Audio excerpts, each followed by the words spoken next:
नमस्कार विद्यार्थी मित्रांनो, बृहन्मुंबई महानगरपालिका शिक्षण विभाग व्हर्च्युअल ट्रेनिंग सेंटर, मी विश्वास टोंबरे व्हर्च्युअल शिक्षक आपले स्वागत करतो। विद्यार्थी मित्रांनो, आज आपण सर्वजण शाळेत नसलो तरी घरात राहून ऑनलाईन लर्निंगच्या माध्यमातून शिक्षण घेत आहोत।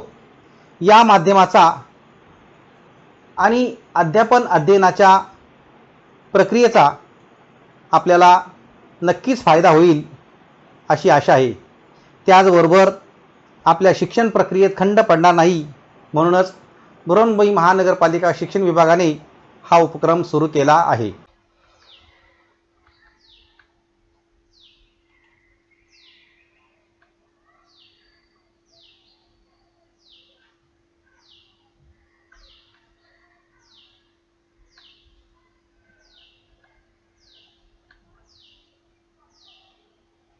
इयत्ता 7वी हिंदी माध्यम आणि विषय आहे मराठी सुलभ भारती। पाठ क्रमांक 4 गोपाळचे शौर्य या पाठाचा दुसरा भाग आपण घेत आहोत।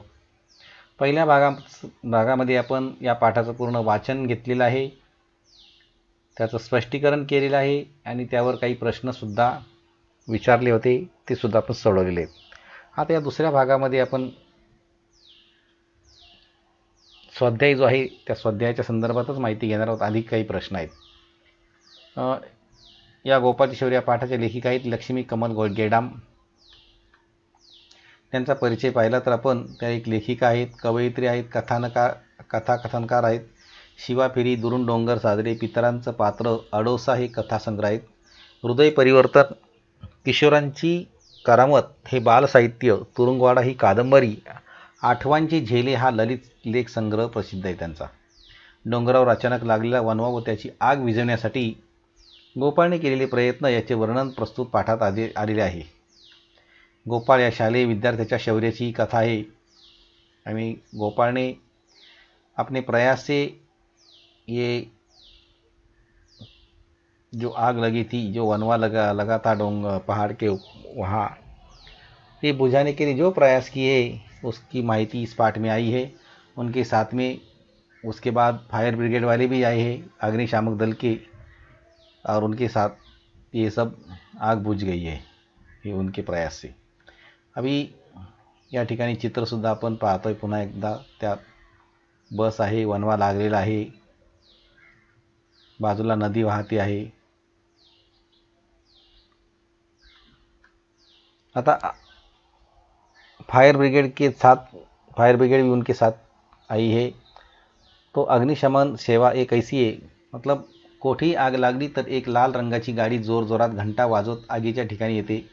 त्यातील कर्मचारी पाण्याच्या मोठमोठ्या नळकांड्या घेऊन आग आटोक्यात आणतात, आग विझवतात। या दलातील कर्मचाऱ्यांच्या हालचाली खूप वेगवान व शिस्तबद्ध असतात। आग विझवण्याचे हे प्रात्यक्षिक बघण्यासारखे असते। आग लागणे, घर पडणे, झाड पडणे, मोठा अपघात होणे अशा आपत्कालीन परिस्थितीतून आपल्याला बाहेर काढण्याचे काम अग्निशमन दल करते।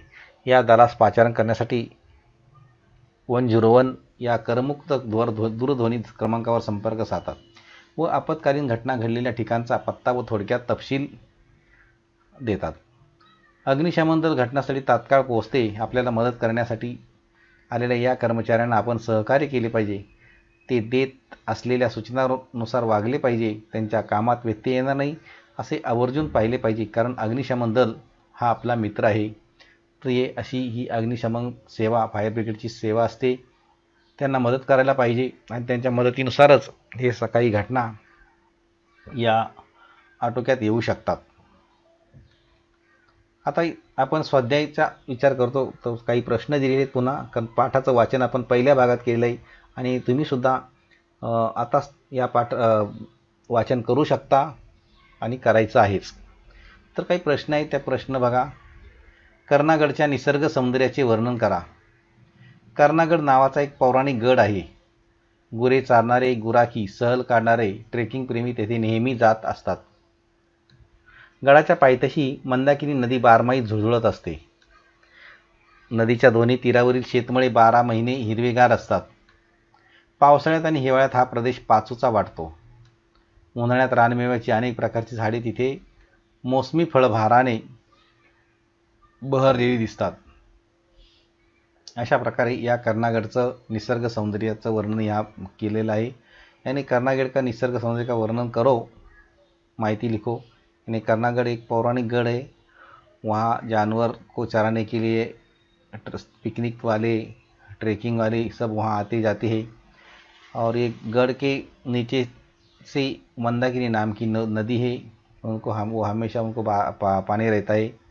उसके बाद नदी के दोनों तीर होते हैं, वहाँ बहुत खेती अच्छी रही, हरी भरी हुई है. बारिश के टाइम, ठंडी के टाइम ये प्रदेश बहुत अच्छा लगता है. और गर्मी के सीज़न में भी वहाँ बहुत फल मिलते हैं.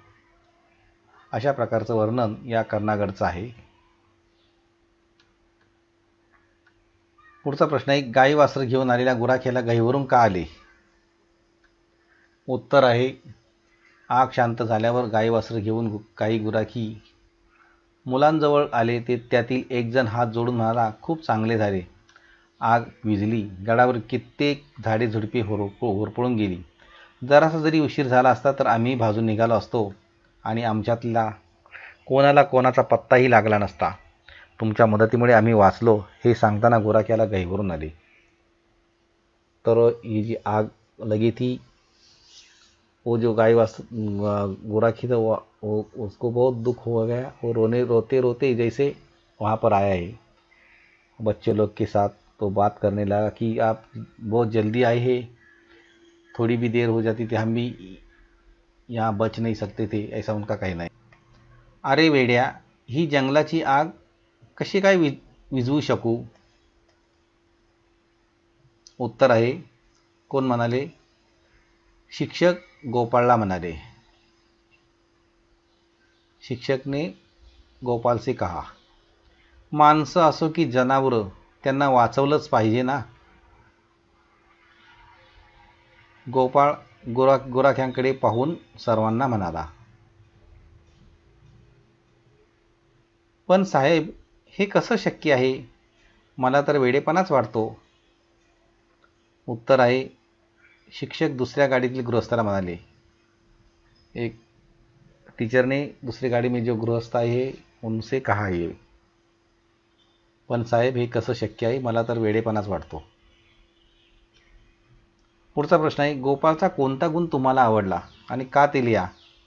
उत्तर आहे, गोपाळचे शौर्य व प्रसंगवधानता हे गुण आम्हाला आवडले. कारण गोपाळने धाडस दाखवून गाडीत उडी मारली नसती तर तो वनवास सगळीकडे पसरला असता. त्यात अनेक झाडे जळून खाक झाली असती. झाडाबरोबरच पशु पक्षी व गुराख्यांचेही प्राण वाचले नसते. आणि गोपाळचं जे शौर्य आहे, गोपाळ जो प्रसंग आहे गोपाळने पाहिला म्हणून आम्हालाही खूप त्याचा अभिमान आहे. त्याच्या हिमतीने आणि मेहनतीने, उनकी मेहनत और हिम्मत की वजह से ये सब बच गए है, असं या ठिकाणी या प्रश्नामध्ये सांगितले. एक दोन वाक्यात उत्तर लिहायचे. शिक्षकांनी गोपाळच्या कामाचं कौतुक कोणत्या शब्दात केलं? उत्तर आहे, गोपाळनं निरपेक्ष भावनेनं जीवाची पर्वा न करता धाडस केलं. आज केवळ गडच नव्हे तर गुरु आणि सर्व गुराख्यांचे प्राण गोपाळने वाचवले. या कौतुकास्पद शब्दात शिक्षकांनी गोपाळच्या कामाचे कौतुक केले. पृथ्वीच्या हालचालीमुळे किंवा निसर्गात होणाऱ्या इतर बदलामुळे जी संकटे येतात किंवा बदल होतात त्याला नैसर्गिक आपत्ती असे म्हणतात. आता नैसर्गिक आपत्ती म्हणजे काय? यानी पृथ्वीच्या हालचालीमुळे किंवा निसर्गात होणाऱ्या इतर बदलामुळे जी संकटे येतात किंवा बदल होतात त्याला नैसर्गिक आपत्ती असे म्हणतात. त्याचा परिणाम काय होतो? आर्थिक व सामाजिक परिस्थितीवर त्याचा परिणाम होत असतो. कोणत्याही उदाहरणार्थ ज्वालामुखी, भूकंप, महापूर, चक्रीवादळ इत्यादी. मग मानवाने निर्मित केलेल्या वस्तूमुळे जी संकटे येतात त्याला काय म्हणतात? मानवनिर्मित आपत्ती. मानवाने जी संकट निर्माण केलेली आहे त्याला काय म्हणतात? मानवनिर्मित आपत्ती. यामध्ये सामाजिक व आर्थिक परिस्थितीवर परिणाम होत असतो. उदाहरणार्थ न्यूक्लिअर बॉम्ब, अणुक्षेपणास्त्र, मोठमोठ्या इमारती, हे सगळं मानवाने तयार केलेलं आहे आणि ती एक प्रकारची आपत्ती आहे. यानी यहाँ पर नैसर्गिक आपत्ति और मानव निर्मित आपत्ति ये दोनों का एक फर्क भी दिखाया गया है और दोनों का उत्तर भी दिया गया है। मतलब आपत्ती म्हणजे काय? आपत्ती आणि म्हणजेच आकस्मिक आलेले संकट, यात मोठमोठ्या प्रमाणात जीवित आणि वित्तहानी होत असते। नैसर्गिक व मानवनिर्मित आपत्ती कोणत्या, त्याची यादी करायची आहे। यहाँ पर नैसर्गिक आपत्ती और मानवनिर्मित आपत्ती कौन सी है। जैसी नैसर्गिक आपत्ती देखो, वादळ, हिमस्खलन, वनवा, वीज कोसळणे, दुष्काळ, भूकंप, सुनामी, महापूर, चक्रीवादळ, ये हो गया। उसके बाद मानव निर्मित जो है आपत्ति, आग लागणे, घर पडणे, अपघात होणे, रासायनिक वायू गळती, न्यूक्लियर बॉम्ब, पूल, मोठमोठ्या इमारती कोसळणे, नैसर्गिक नद्यांचे स्रोत बंद करणे, अशा प्रकारे हे मानवनिर्मित आणि नैसर्गिक आपत्ती या ठिकाणी सांगितलेली आहे। जंगलामध्ये वनवा लागू नये यासाठी कोणते उपाय करणे आवश्यक आहे, याबाबत आपल्या मित्रांशी चर्चा करा। आता जंगल में आग लगना नहीं चाहिए, इसलिए क्या करना चाहिए, तो हे वनवे टाळण्यासाठी वन विभागाने डोंगर परिसरातील लोकांच्या जनजागृतीची मोहीम प्रभावीपणे राबवण्याची गरज आहे। वने रोखण्यासाठी स्थानिक मंडळांनी पुढाकार घेण्याची गरज निर्माण झाली आहे। शिराळा व शाहूवाडी तालुक्यात मोठ्या प्रमाणात जंगले आहेत। याच तालुक्याच्या हद्दीवर चांदोली राष्ट्रीय उद्यान आहे। अनेक वेळा या उद्यानातही आगी लागण्याचे प्रकार घडले आहेत।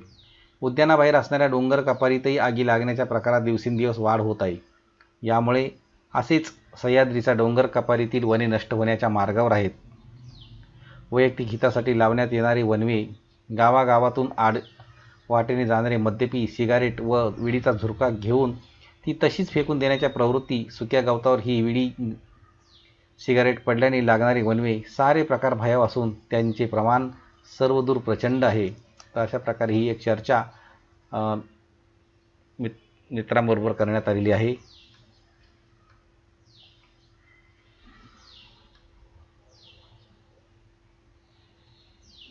आणखी यामध्ये काय सांगितलं जातं की आकाशातून पडणारी वीज कोणती, जंगलामध्ये वनवा लागू नये यासाठी कोणते उपाय करणे आवश्यक आहे, याबाबत मित्रांशी चर्चा। आकाशातून पडणारी वीज उन्हाळ्यातील उष्णतेने कोरडी पाने व गवत पेटल्याने, मोठी झाडे पडताना होणाऱ्या घर्षणामुळे, गवत व पाने कुजताना निर्माण होणाऱ्या मिथेनसारख्या ज्वलनशील वायूमुळे आदी नैसर्गिक कारणास्तव वनवा पेटतो। कोकणात डोंगर उतारावर वाढलेले गवत कापण्याचे कामी कोणी स्वारस्य दाखवत नसल्याने विविध जनावरांसाठी उपयोगी असलेले गवत आज वनव्यासाठी मोठे खुराक ठरते आहे। जंगलात होणारे महावितरणाच्या दोन विद्युत वाहिनीमधील दाब मोठ्या प्रमाणात वाढून शॉर्ट सर्किट होऊन त्यांच्या ठिणगीतून गवताने पेट घेतल्याने कळत नकळत मोठ्या प्रमाणात नुकसान होते आहे। हा सुद्धा एक भाग आहे त्यामध्ये। आता काही शब्द दिलेत आणि त्या शब्दांशी खेळूया सांगितले की खालील अधोरेखित शब्दामधील नामे, सर्वनामे, विशेषणे, क्रियापदे रिकाम्या चौकटीद्वारा। कर्णागड नावाचा एक पौराणिक गड आहे। ड्रायव्हरने लगेच गाडीचा वेग वाढवला, तो लांब पाईप गोपाने ओढत आणला, सर्वांचे चेहरे उजळले होते। इथे काही वाक्ये, त्या वाक्याच्या खाली काय केले, अंडरलाईन केलेली आहे आणि इथे तक्ता दिला आहे। जसं कर्णागड यामध्ये नाम, सर्वनाम, विशेषण ओळखायचा भाग होता। तर पहा इथे कर्णागड हे नाम आहे, त्यामध्ये क्रियापद दिले, त्याच्या खाली आहे। नंतर दुसऱ्या वाक्यामध्ये ड्रायव्हरने आणि गाडीचा वाढवला, ड्रायव्हरने गाडीचा नाम आहे, वाढवला क्रियापद आहे। तिसऱ्या वाक्यामध्ये तो लांब पाईप गोपाळने ओढत आणला, पाईप आणि गोपाळने नाम, तो सर्वनाम, लांब विशेषण, आणला क्रियापद। चौथं वाक्य सर्वांचे चेहरे उजळले होते, चेहरे आणि होते इथे दिले, जसं चेहरे सर्वनाम आहे आणि होते क्रियापद आहे। तर अशा प्रकारे हा एक भाग होता व्याकरणाचा, ग्रामर का। अभी कंसात दिलेले शब्द योग्य ठिकाणी भरून वाक्य पूर्ण करा। कंसात शब्द दिलेले आहेत आणि ते शब्द वाक्यात घालून वाक्य पूर्ण करायची आहेत। अकल्पित, कौतुकास्पद, प्रत्यक्षदर्शी आणि पोशिंदा. सचिन तेंडुलकरच्या यशस्वी फलंदाजीचे अनेक साक्षीदार आहेत. त्या ठिकाणी प्रत्यक्षदर्शी शब्द आहेत. भुज येथे घडलेली भूकंपाची घटना टिंबटिंब होती. याच्यामध्ये आहे अकल्पित. भुज येथे घडलेली भूकंपाची घटना अकल्पित होती. टिंबटिंब शेतकऱ्याला भारताचा म्हणतात. पोशिंदा शेतकऱ्याला भारताचा म्हणतात. टिंबटिंब काम करणारा विद्यार्थी सर्वांनाच नेहमी आवडतो. कौतुकास्पद काम करणारा विद्यार्थी सर्वांना नेहमीच आवडतो. आता इथे गैर हा उपसर्ग लावून तयार झालेले शब्द खाली दिले आहेत. बिन, परा हे उपसर्ग लावून तयार होणारे शब्द लिहायचे. जसं गैरमधून सांगितलं काय, गैरहजर, गैरसोय आणि गैरसमज. बघा, गैरहजर, गैरसोय आणि गैरसमज या गैर शब्दापासून. आता बिनपासून काय होतंय बघा, बिनतारी, बिनकामाचा, बिना संदेश. आणि पुढे आहे परा. परापासून परार्थी, पराभव, पराजय असे शब्द तयार केलेले आहेत.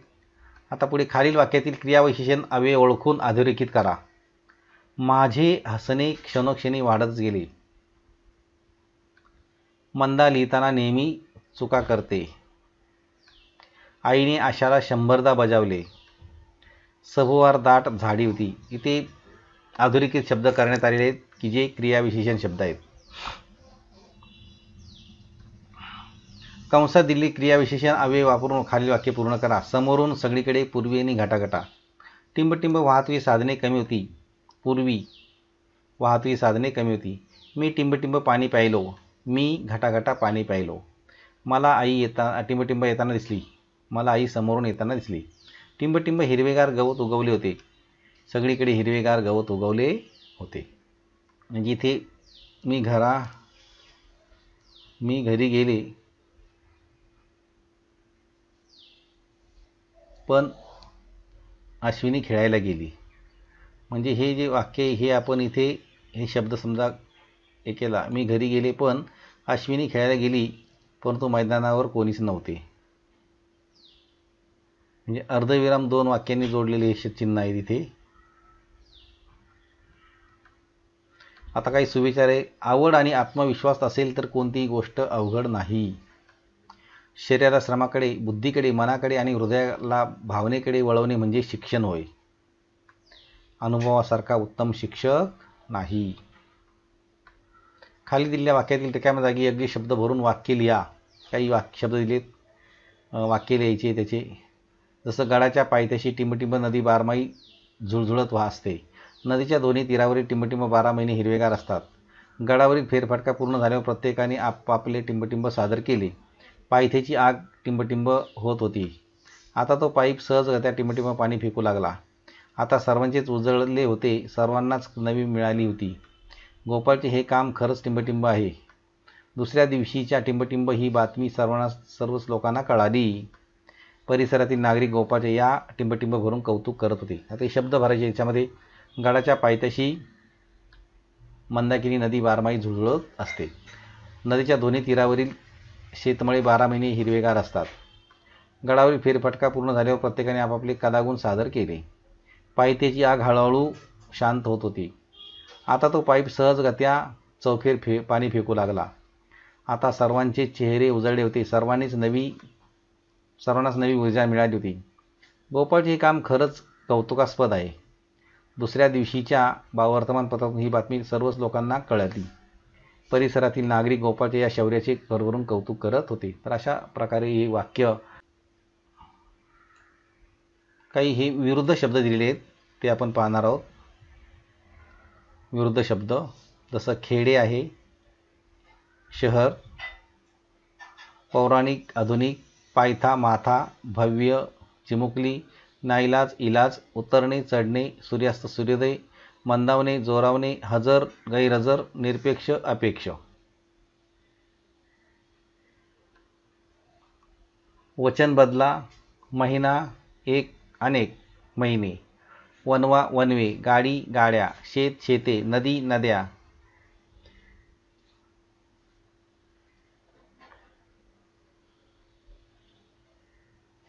नदी, नद्या.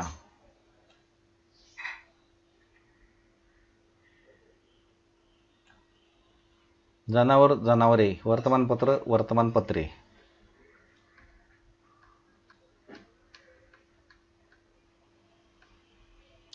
लिंग बदला, शिक्षक शिक्षिका, विद्यार्थी विद्यार्थिनी, मुले मुली, गुराखी गुराखीन, वेडा वेडी, मायबाप. खाली वाक्प्रचाराचा अर्थ सांगून वाक्यात उपयोग करा. हतबल होणे, निराश होणे. प्रयत्न करूनही नृत्य स्पर्धेच्या प्राथमिक फेरीत प्रवेश मिळाला नाही म्हणून मी हतबल झाले. जीवाची पर्वा न करता जीवाची काळजी न करणे. बाजीप्रभू देशपांडे जीवाची पर्वा न करता पावनखिंड दळवली. गहिवरून येणे, भावना दाटून येणे. सासरे निघालेल्या मुलीकडे पाहून आईचे मन गहिवरून आले. कौतुक करणे, स्तुती करणे. आपला विद्यार्थी एक मोठा अधिकारी झाला म्हणून त्याचा सत्कार करताना शिक्षकांनी त्याचे कौतुक केले. आटोक्यात आणणे, ताबा मिळवणे. वर्गातील बेशिस्त मुलाला गुरुजींनी हळूहळू आटोक्यात आणले. चेहरे उजळणे, चेहऱ्यावर आनंद दिसणे. सीमेवरून लढून परत आलेल्या मुलाला पाहून आईचा चेहरा उजळला. शौर्याचं कौतुक होईल अशी घटना तुमच्या आयुष्यात किंवा तुमच्या आजूबाजूला घडली आहे असल्यास तिचे वर्णन करा. उत्तर: हो, अशीच एक घटना आमच्या आवारात घडली. आमच्या आवारात राहणाऱ्या एका आजीबाईचा बटवा एका भामट्याने चोरला व तिथून पळाला. आजीबाईंना काही त्याचा पाठलाग करता आला नाही, पण तिथूनच जाणाऱ्या लहानग्या रमेशने ही घटना पाहिली. तो त्या भामट्याच्या मागे मागे त्याच्या ठिकाणावर गेला आणि तो तिथेच राहतो हे पाहून माघारी घरी आला. आल्यावर त्याने ती घटना व त्या भामट्या चोराचा पत्ता आवारातील सगळ्यांना सांगितला. मग सगळे पोलिसांना घेऊन तिथे गेले व चोराला रंगेहात पकडलं. 13 वर्षाच्या रमेशच्या शौर्याचं कौतुक करण्यात आलं. खूप कौतुक झालं. म्हणजे अशी सुद्धा एक घटना असते